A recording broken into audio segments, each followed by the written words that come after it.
B for bull, B for bear, और तैयार है नुपुर और आशीष, और बी फॉर बलरामपुर। आज का पहला स्टॉक है बलरामपुर चीनी। तो नुपुर शुरुआत कीजिए। आपको ऐसा लगता है आप बुल की तरफ फनी, शायद आपको पसंद है? बिल्कुल सर, जब तक आपके और मेरी चाय में शक्कर रहेगी, शुगर मैं नहीं पीता, मैं शुगर बिना शक्कर वाली। ओ आशीष, पहले शुरू में पॉइंट मिल गया तुम्हें तो। बढ़िया पॉइंट है, अनएक्सपेक्टेड बढ़ा। मैं विदाउट शुगर वाली चाय पीता हूँ। लेकिन मिठास तो होती है ना? नहीं होती। मीठा भी बहुत कम नहीं के बराबर खाता हूँ सर। आपको पता नहीं, शायद बैर जो खड़े हैं सबसे ज्यादा शुगर खाते हैं, लेकिन कोई बात नहीं। फिर ये पॉइंट ठीक है। आप तोप का मुंह प्लीज आशीष की तरफ करें।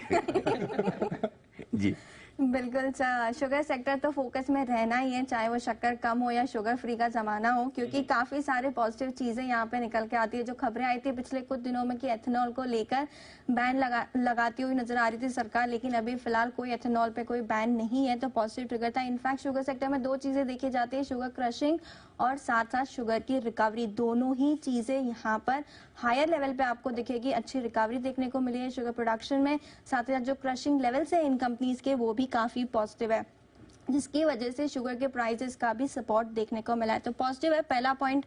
और वैसे भी जो शुगर ट्रैक करते हैं वो बैर है, तो मैं ही जीतने वाली हूँ यार। देखिए कोई तर्क नहीं हुआ, लेकिन बिजनेस मॉडल के लिहाज से अगर आप देखें तो शुगर बहुत ही रिस्की चीज है।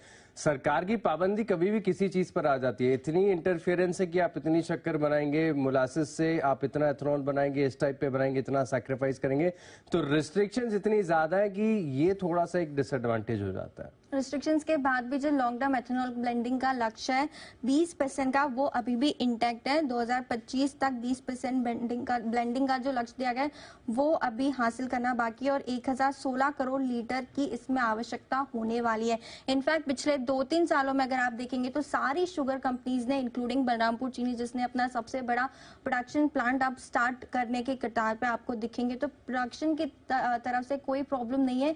लॉन्ग टर्म इंटैक्ट है एथेनॉल ब्लेंडिंग को लेकर जो लक्ष्य है वो भी, तो पॉजिटिव यहाँ से एथेनॉल को लेकर भी पॉइंट निकल के आ रहे हैं। देखिए एथेनॉल के टारगेट्स तो कंप्लीट होंगे, लेकिन इसमें भागीदारी आपको ग्रेन बेस्ड एथेनॉल की ज्यादा देखने को मिलेगी। आप पिछले 1 महीने के दौरान देखिए ऑयल मार्केटिंग कंपनीज ने सबसे ज्यादा ऑर्डर जो है ग्रेन बेस्ड एथेनॉल के लिए दिए हैं। सभी कंपनीज को उनके मार्केट कैप से भी ज्यादा अगले 3 साल के लिए ऑर्डर मिले हुए हैं।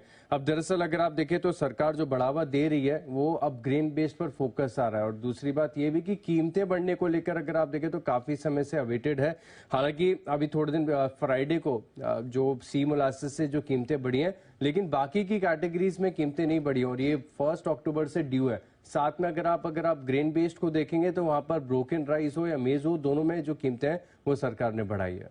बिल्कुल, फ्राइडे के दिन जैसे कि आपने कहा सी हैवी की मोलासिस की जो जहां से एथेनॉल बनता है उसे 7 रुपए से बढ़ाया गया था ओएमसीज की तरफ से। और जो पॉलिसी जितनी भी आ रही है वो कोई लॉन्ग टर्म पॉलिसीज आई नहीं है एथेनॉल को लेके कि फोकस सिर्फ ग्रेन बेस्ड ही रहेगा। इतनी कैपेसिटी अगर शुगर सेक्टर की तरफ से बढ़ती हुई दिखी है पिछले 2-3 सालों में, और एथेनॉल का 20% का लक्ष्य है, फोकस यहीं पे है रिन्यूएबल एनर्जी पे, तो कहीं से कहीं तक कोई प्रॉब्लम यहाँ पे नजर नहीं आती है। लेकिन देखिए डोमेस्टिक ब्रोकरेज हाउस इनक्रेड, इनको थोड़ी सी दिक्कत नजर आती है। रिड्यूस की रेटिंग दे रहे बलरामपुर चीनी पर, और टारगेट प्राइस देखिए भाव से कितना कम है, सिर्फ 229 रुपए। कोई बात नहीं, जेएम फाइनेंशियल का टारगेट देख लीजिए, 500 रुपए का लक्ष्य आपको नजर आएगा, तो आपसे कहीं ऊपर का लक्ष्य 500 रुपए का बलरामपुर चीनी पे जेएम फाइनेंशियल की तरफ से। जी किसे विनर घोषित किया जाए, ये इंटरेस्टिंग है। बलरामपुर चीनी, दोनों के पक्ष तो काफी स्ट्रांग थे, मजबूत तो है, बिल्कुल बात तो सही है, दोनों की तरफ से तर्क तगड़े आते दिख